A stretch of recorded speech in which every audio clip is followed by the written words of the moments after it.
Your website is the mousetrap. Your content is the cheese.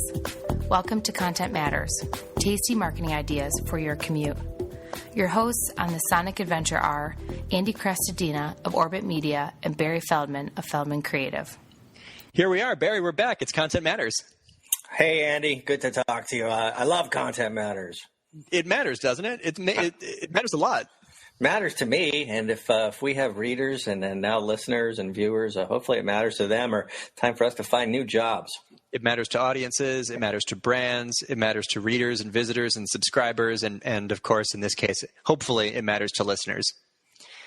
So we've got another podcast for you, and we've got a theme for the day. Barry, what's our theme this time? Research matters. Right. You gave it a question title, but yeah, that's what we're going to talk about. We're going to talk about content marketers who go the distance and put in the work to create research and provide data to their audience. Yeah. So research, of course, we're going to talk about research as a format, research-based content as a format for content. But research is also just a really important part of writing in general. Right? I mean, how do you know what to write unless you've done some homework first and gathered your thoughts and structured it and planned it accordingly? Yeah, no doubt. I mean, if we're talking about nonfiction writing, for sure, I suppose there are forms of writing you can somehow get by without research. But I think you're not going to talk to too many writers, and particularly in the blogosphere today, that wouldn't agree with that statement wholeheartedly. Oh, yeah. And for a lot of us, I think research is almost the biggest piece of the job, right? Let me ask you, champion marketer, Barry, how much time do you spend researching compared to just actual writing when you create a piece of content? Ooh, I don't. The comparison that would force me to measure it, I guess, or research my research. But a lot, there's no doubt about it. A lot. I'm writing an ebook right now about how to make a website. I think you and I have discussed that one, and I'm doing it for Marketing Profs, and it's becoming quite a volume. And while I know how to make a website or write a website or develop a website, I don't think that the piece comes together as interestingly if it's just me pontificating or reflecting my experiences. So yeah, it's a roundup, so to speak, whether all the sources get credit or not, of a lot of different perspectives. And so the answer to your question is I spent a lot of time researching, and generally speaking, I share that research, in the forms of links and attributions and stuff, as do most great writers. And so I guess it depends on the content itself, but certainly for written content, such as I suppose my mainstays, blog posts, ebooks, infographics, the answer is a lot, and at least as much as writing, probably more. Probably more. I think for a lot of people, the prep work, the forethought, the sitting down, the structure, the organizing, the gathering your assets, and kind of curating all the different things that are going to be contributing to your post or to your article or to your newsletter, whatever it is. So that's huge. But really, what we want to get into now is research as a format. Research-backed content. So you and I have been collaborating on a piece, and here's how it goes. The theory is that creating research-based content just launches your quality into the stratosphere, and you're going to produce something that is way more shareable, way more link-worthy, way more something that people will way more likely to get read because it's original. It's original. So research is a way to create original content. We want to give you guys a couple of tips for how to do that. I want to start with this. My theory is that every industry has something that is frequently asserted, but never really supported. It's like the missing stat. Every industry has a missing stat, probably many of them. I've been noticing examples recently, and I just came across one on the Listerine website. 76% of people consider bad breath a dating deal breaker. They just did a little survey and produced a soundbite that is just an awesome piece of content. Of course, this is a B2C brand, and it's a very specific thing. It's kind of, social bait in their funnel there, and I can imagine how that's working well for them. But people can produce really high-value research, the kind of thing that gets cited by major media, the kind of thing that it gets linked to from Wikipedia. Barry, we've been working on one now together, which is the blogger survey. Yeah, we certainly have. What's the bad breath one again? 76%? 76% of people consider bad breath a dating deal breaker. It's a good thing I'm past my dating days. It's a good thing that we're not in the same room, maybe, if that's the case. Yeah. Yeah, we haven't added scent to the internet Maybe yet. That's good. Yeah, let's talk a little bit about what we've been doing. I mean, you gave birth to it, and I suppose it gave birth to the idea that today's topic is about research content or content that's research-based. Mm-hmm. And so that project is year 2 for you, or Orbit Media Studios, who discovered, I think, to speak to what you just said, a missing link, questions that need to be answered. And so while it's about business blogging, people, I probably should have put that forth right away. And so while, there's probably a fair amount of research that preceded yours about the length of blog posts and so forth, but it inspired all kinds of questions that were unanswered in your mind. And so for the second year now, you asked, I think, the same 11 questions, right? That's going to evolve a little bit. Yeah, so you rounded up a lot of bloggers, 1,000 bloggers, big time project, lots of work, and asked them questions about how they do what they do. And while that was an attractive post, and I think it probably become, if it hasn't already, one of your most popular, it occurred to me that it should be repurposed this, that, and every which way. And so now it is an infographic. It has, thanks to me playing the role of guest blogger, it has made its way to copy blogger and over the weekend marketing profs. But we're just getting warmed up, right? Now we're talking about it, so that's another repurposing, and it's about to become a SlideShare. And I suppose you'll probably get interviewed about it a lot if you haven't already, and soon to be webinars. So yeah, your take on that stuff so far? I mean, that's a good one. Oh yeah, it's brilliant. So what happens is you reach out to a major publication. We're in the industry of marketing, so we're talking about like the Jay Bears and the Brian Clarks and the Ann Handleys, and you say, yeah, I've got this thing. Would you like to cover it? Now, why do they say yes? They say yes because it's good. Well, because it's Barry and he's wrapped it up in a bow and it's gorgeous. But they say yes because it's high quality, because it's research, because it's new, because it's information that didn't exist before. So our recommendation is you can use research. Anyone can produce research, right? Anyone can do this survey. Anyone can reach out and gather and find a piece of data that no one else had produced, and then publish it and own it. And you are the source for that data. People say, oh, content quality is so hard. Oh, how do I create quality content? Well, this is the key. Yes, it's hard. It's not a shot in the dark. It's not luck. It's hard because it just takes work. So the path is very certain. You just have to take every step down the path. Here's another. And so this is the blogging survey year 2. Ask 1,000 bloggers, and you produce data that suggests things like this. The average blog post takes 2.5 hours to create. How do we know that? We just asked 1,000 people, and we averaged all their answers. I don't feel that research is hard to produce. Maybe it's hard to get a good idea for it, but I think research is, a test of your persistence. Was it hard for you to produce this research? I think it was just time consuming. It reminds me, so you know this about me, I majored in Mandarin in college, and it's a foreign language degree, and Mandarin takes a long time to learn. And people say, oh, that must have been really hard. And the word hard never fit for me. It's the same thing. It's not that it's harder to learn Chinese. It just takes longer. Some things just take a long time. There's a step-by-step process, and you know what the next step is in the process. It's the next chapter in the book, and gradually you can talk to people in Chinese. Research is the same way. You're absolutely right. It's not that it's more difficult. It's just more time-consuming. I totally agree with you 100%. It's about persistence. Yeah, I think it uncorks the answer to, about, forget about research for a second, about content. Why is high quality content hard to produce? And to some degree, you can extrapolate this from the infographic we did or the research we did. It takes time. It takes time to write a great book. It takes time to make a great movie. It takes time to build a great building, and so most content marketers don't want to put in the time. And most creators don't want to, most people are looking for quick gratification. I hear all the time when I'm helping people start a blog, they go, well, we're going to do what Seth Godin does. Seth Godin has a couple of sentences to say each day. That's good enough for his audience. I'm like, well, but you're not Seth Godin. He has a lot of books and he has, millions of followers. So it's not going to work. Here's another one that I saw recently that was interesting. This is relevant to you, Barry, and a lot of marketers. Group High. It's a influencer marketing platform. Found this statistic. Blogger outreach, maybe. Yep. How much should I budget for an influencer marketing strategy that involves sponsored content? The average mid-level influencer charges a brand $200 to $500 per post. That data did not exist before Group High produced it. How? By reaching out to a lot of bloggers and asking how much they get paid per post. So they produced this nice little chart. It's gorgeous. You can see 5% of people get $1,000.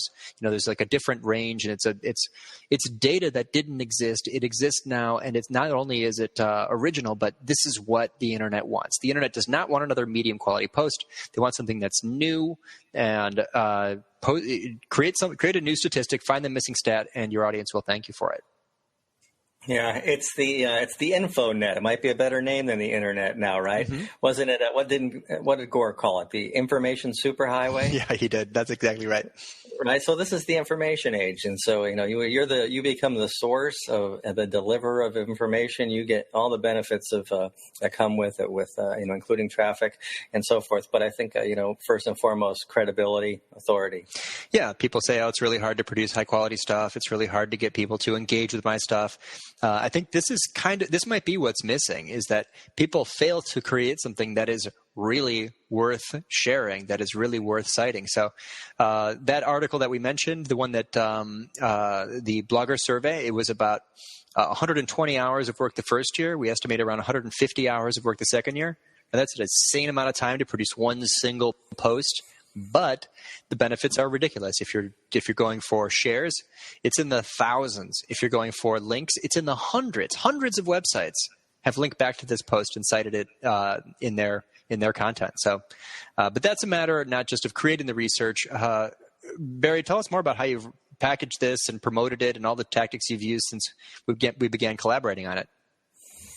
Well, it became an infographic, and I suppose, one of the things that makes research meaningful to people is simplifying it. Really, one of the things that makes anything interesting to people is simplifying stuff.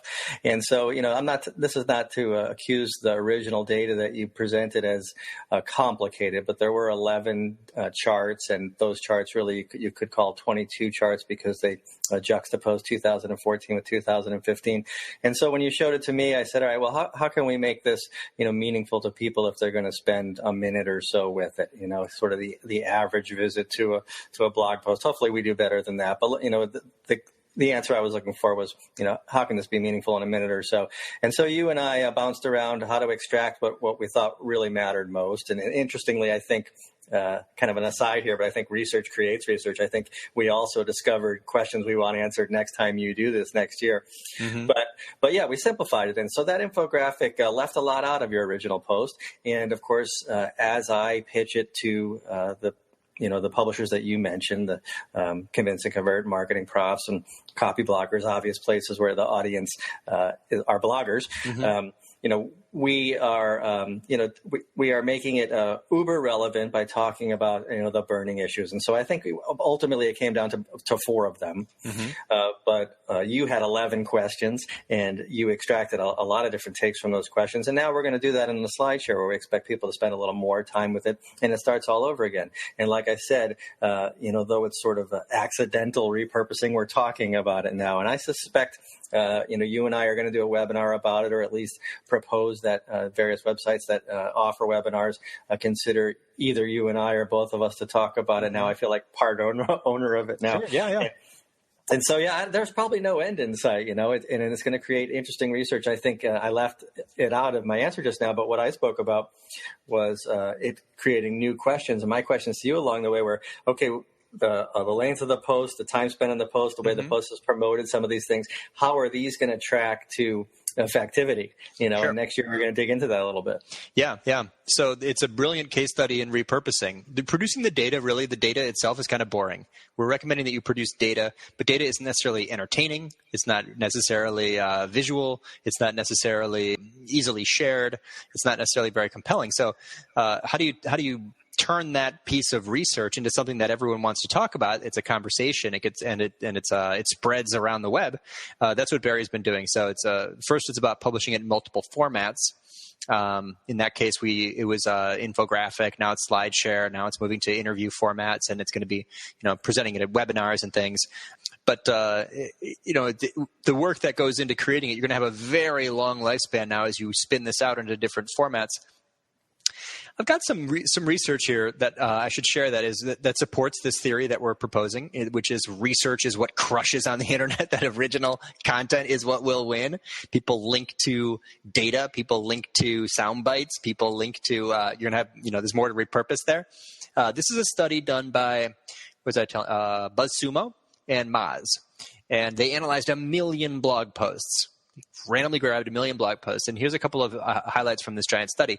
When they pulled 100,000 posts out of it, they found that 50% had 2 or fewer Facebook interactions, and 75% of these posts had 0 links. So most content gets no results at all, basically not getting any search or social traction. Now, when they went deeper into the content, they found that a tiny percentage gets much, much more of the traction, and there were 2 types of content that got that correlated with high shares and high links. And those 2, so our research finds there are specific types of content that have high correlations of shares and links. This content attracts both. And in our sample, authoritative, research-backed content and opinion-forming journalism from major news sites. Now, I have the option to create research-backed content. I actually don't really have the option to create opinion-forming journalism.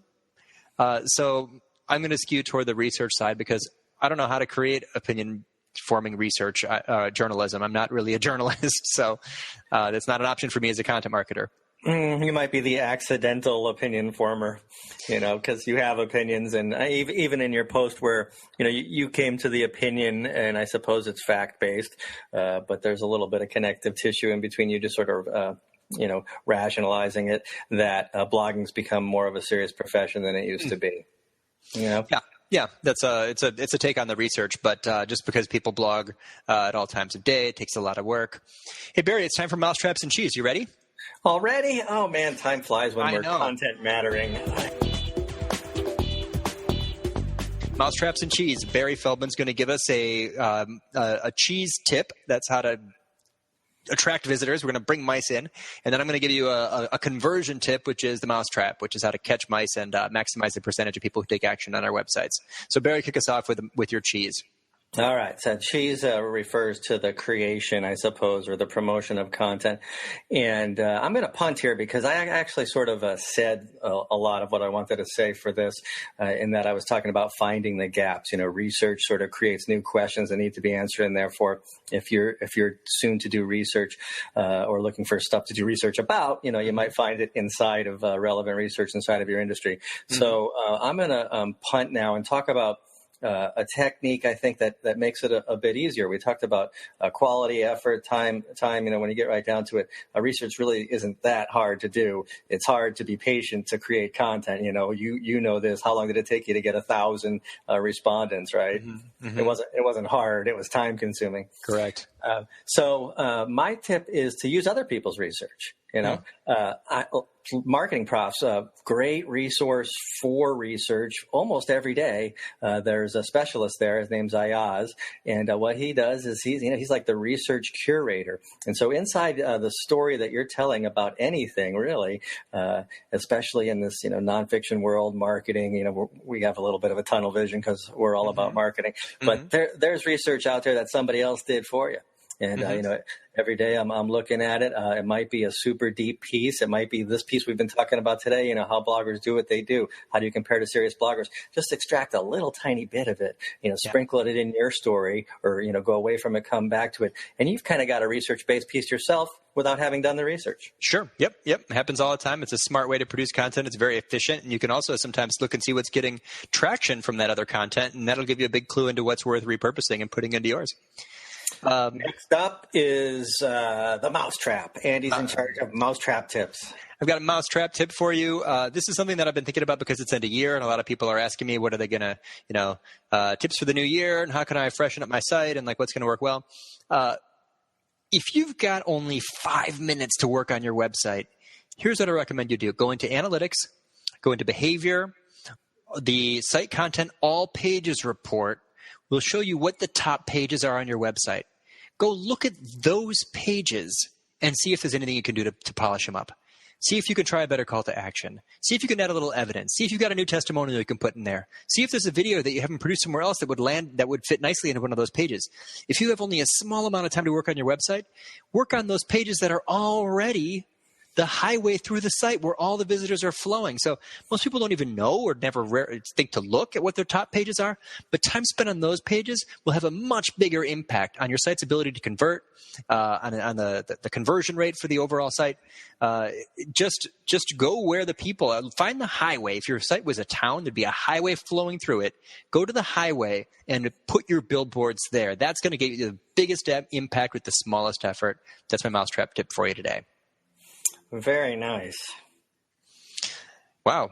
I think people are probably ready to park. They're having a driveway moment. They got hopefully some good advice, and they're ready to jump out and get to work. So this is another episode of Content Matters. Barry, what are we talking about next week? I knew that question was coming. I'm spacing a little bit. One of them was visual marketing coming soon, but that's not it, is it? Do you know? It's not even next week. We're doing this bi-weekly, right? Analytics. Yeah. We've got analytics coming up next. Should we stick with that? You just got kind of analytical on us. You want to make that 2 weeks from now and go with the visual marketing one next? Coming up next time on Content Matters, visual marketing. All right. Barry, looking forward to it. Thanks, everyone. It's gonna take a little